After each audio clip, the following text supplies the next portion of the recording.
예, 안녕하세요. 엘리트미션입니다. 오늘은 그 부동산 투자 성공 법칙에 대해서 좀 얘기를 해보려고 합니다. 부동산 투자 혹은 뭐 고수들만 아는 게 있는가 아닌가, 혹시 당신만, 여러분들만 모르는 것이 있을까, 이렇게 생각이 될 수 있을 것 같은데, 근데 성공 법칙, 제가 생각하는 성공 법칙에 대해서 좀 얘기를 해볼게요. 어, 오랜 경험을 통한 노하우가 있는 분이라면 그런 자신만의 그런 노하우, 방법, 스킬로 투자를 계속해서 나가면 문제가 없겠지만은, 그러니까 새로운 투자 뭐 상품 하는 그런 경우, 혹은 뭐 처음 하는 경우, 누군가로부터 뭐 투자 혹은 자문을 받는 것이 좀 나을 수도 있겠죠. 필수적일 수도 있겠는데, 특히 이제 부동산 투자에 성공하기 위해서는 그 자기 자신만의 그 고집을 좀 벌일 필요는 있다고 생각을 합니다. 자, 그럼 본론을 시작해 보겠습니다. 첫 번째, 더 떨어지길 기다리다가 좋은 세월 다 갑니다. 그 시장의 논리나 경제 원리로만 따져보면은 이게 상승보다 하락할 때 사는 것이 합리적인 방법으로 보일 수가 있습니다. 근데 부동산과 투자의 그 경우에는 좀 다릅니다.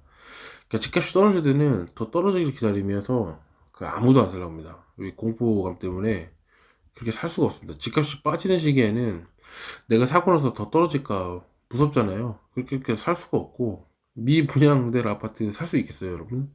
그런 용기가 더 쉽지가 않거든요. 더더욱 매수하기가 꺼려집니다. 그러니까 하지만 집값이 다시 오르기 시작하면은 앞으로 더 오를까 두려워 비싼 가격에도 너나 없이 사려고 하기 때문에 집값은 더욱 올라가는 구조입니다. 여러분들 잘 생각해 보세요. 이 지금 상승하는 구간에 왠지 내가 상대적 박탈감 느껴서 계속 공포감 때문에 패닉 바잉 하시는 경우 많이 들어봤잖아요. 근데 이게 반대로 떨어진다고 생각해 보세요. 살 수 있어요?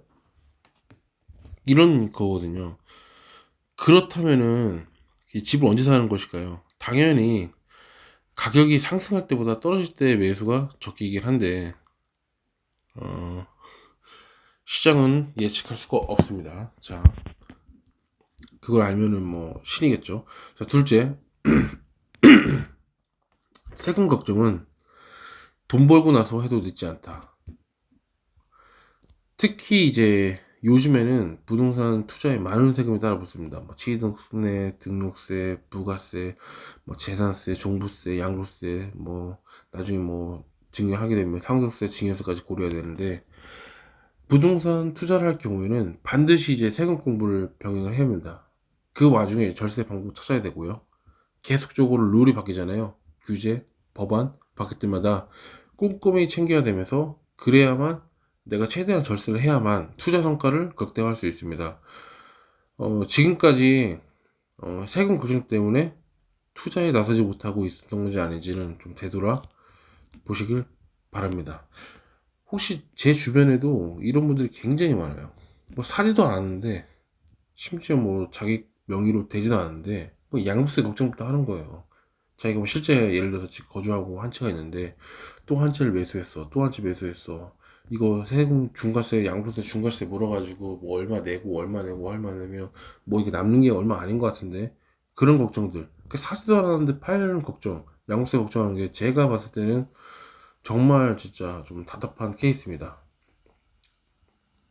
양도세는 어디까지나 그 시세 차익에 있을 때 부과되는 세금이기 때문에 이득을 보고 난 이후에 생각해도 늦지 않습니다. 익절은 뭐 언제나 옳습니다. 미리부터 세금을 걱정할 필요는 없습니다. 특히 무주택 혹은 1주택자들은 전혀 그런 걱정 하시지 말기 바라겠습니다. 셋째, 임대 수익률만 고집하지 마세요.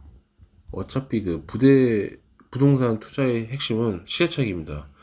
그러니까 시세 차익, 즉 자본 수익에 임대 수익까지 챙길 수 있으면 베스트인데, 이처럼 임대 수익보다 제가 봤을 때 자본 수익이 더 중요합니다.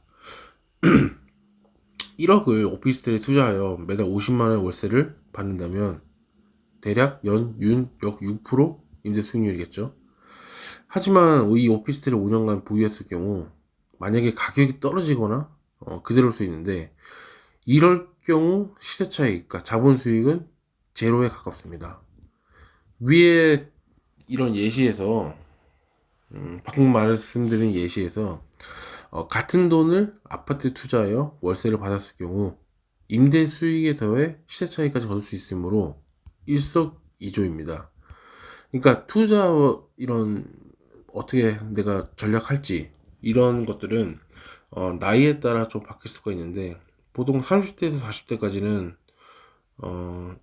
자본 수익, 그러니까 시세 차익을 하는 걸 베이스로 치중하는 게 좋을 것 같고, 보통적으로 50대 이후, 그러니까 은퇴가 다가올수록 임대 수익을 통한 뭐 연금 이런 것이 또 같이 받기 위해서 노후 대비에 초점을 맞추는 것이 중요할 거라 보여집니다.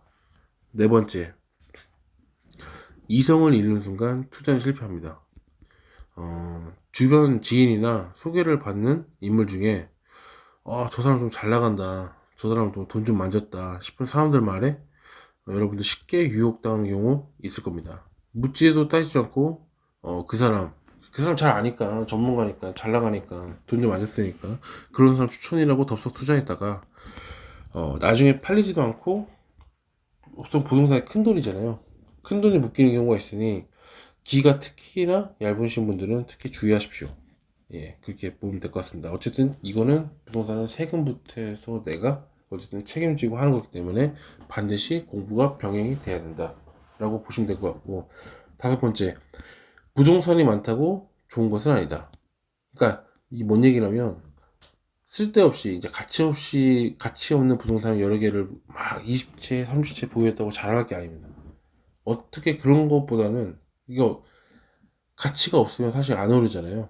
그러니까 어떻게 보면 똘똘한 한 채가 투자하는 것이 그 수익 면에서 유리할 수 있습니다. 뭐 세금 전략이라든지 이런 면들을 통해서 유리할 수 있고, 뭐 이거를 뭐 기념품 수집하듯이, 뭐 상품 뭐 레고 모으듯이 뭐 개수만 늘리는 데 집착하다가 나중에는 뭐 관리가 어려워지잖아요. 뭐 나중에 뭐 전세 다시 세팅해야 되고, 세입자 다시 그거 다시 조율해야 되고, 이런 부분이 있기 때문에, 그리고 각종 세금 내는 경우가 많잖아요. 이렇기 때문에 오히려 뒤에서 낮아빠지는 경우가 많다.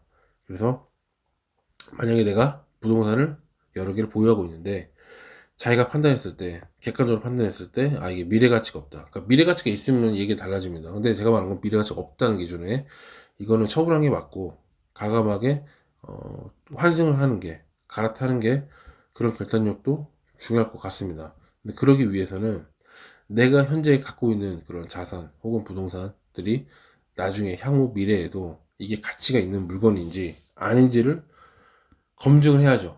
검증을 해야 되고 증명을 해야 되는데, 이거를 내가 하면 좋은데 안 될 것 같으면 서로 이제 확인해 보고, 그 사람 의견도 한번 들어보고 그 의견도 한번 들어보고, 그거를 나중에 최후에 내가 판단을 해야겠죠. 판단하기 때문에 이런 부분들은 어쨌든 여러분 실력도 세워봐야 되고, 그 다음에 조금 하신다는 분들 의견을 참고해서 하시되, 절대 그 사람 말은 다 100% 믿지 말게 하시면, 어차피 여러분들 거기 때문에 여러분들이 스스로 결정하고 그걸 책임질 수 있게 좀 그걸 바랄게요.